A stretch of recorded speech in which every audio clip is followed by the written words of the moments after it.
को धन्यवाद मंचासीन अतिथि मान मोर भूमिष्ठ प्रणाम सम्मुख भाव बस अभिभावक अभिभावक को शुभेच्छा अभिनंदन। जो कथा बारंबार मु निवेदन करुच्ची कोलाहल बंद करने बोधे संभव नुहे मु भावुँ जदि माँ मैंने चाहिए और आम भाई मैंने जी अच्छा भितर चाहिए हयत संभव हो पारे। परिवर्तित समय पाठ पढ़ार धारा बदली जाइए। आम जो पाठ पढ़ुल आपण मैंने जानते कि नहीं आपण मान भर किए पढ़ुवे कि नहीं यंग एजर लोक अच्छा आम आग 3टा गोल बुलाऊलु ब्रह्मा विष्णु महेश्वर ना आ से ब्रह्मा विष्णु महेश्वर अक्षर शिक्षा पद्धति बदली जाइए पाठ पढ़ार धारा बदली जाइए।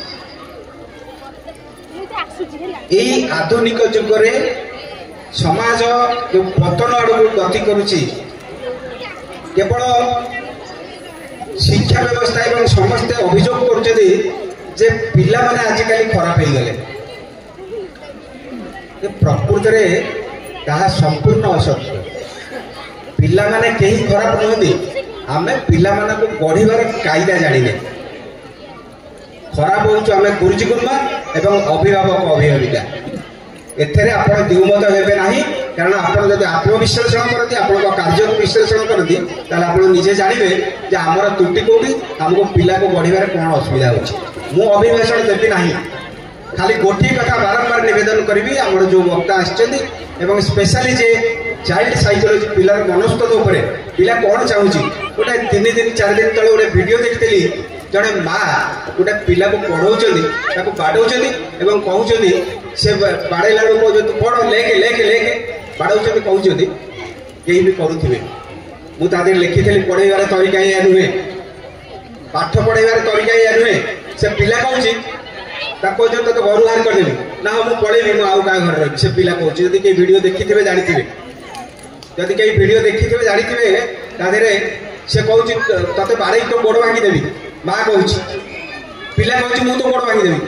देखी बोधे आप ये परिस्थिति बर्तमान पिला को पढ़ाइबार तरीका बदली जाइए। समय थिला आमे हूँ बोधे शेष पीढ़ी जो मैंने आम बापा को डरुलु बापा को माँ को डरुलु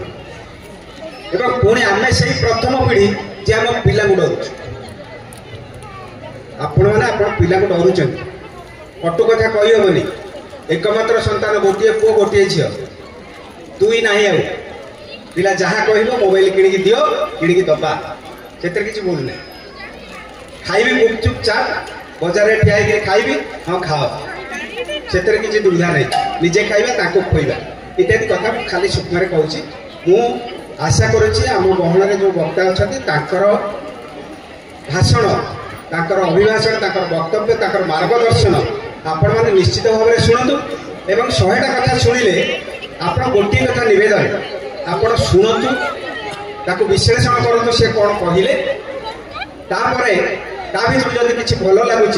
कार्य लगातु उपलब्धि करूँ ये कथार गुरुत्व केते एवं आपण संतान भविष्य उज्जवल होउची कि नाही परीक्षा कर। धन्यवाद।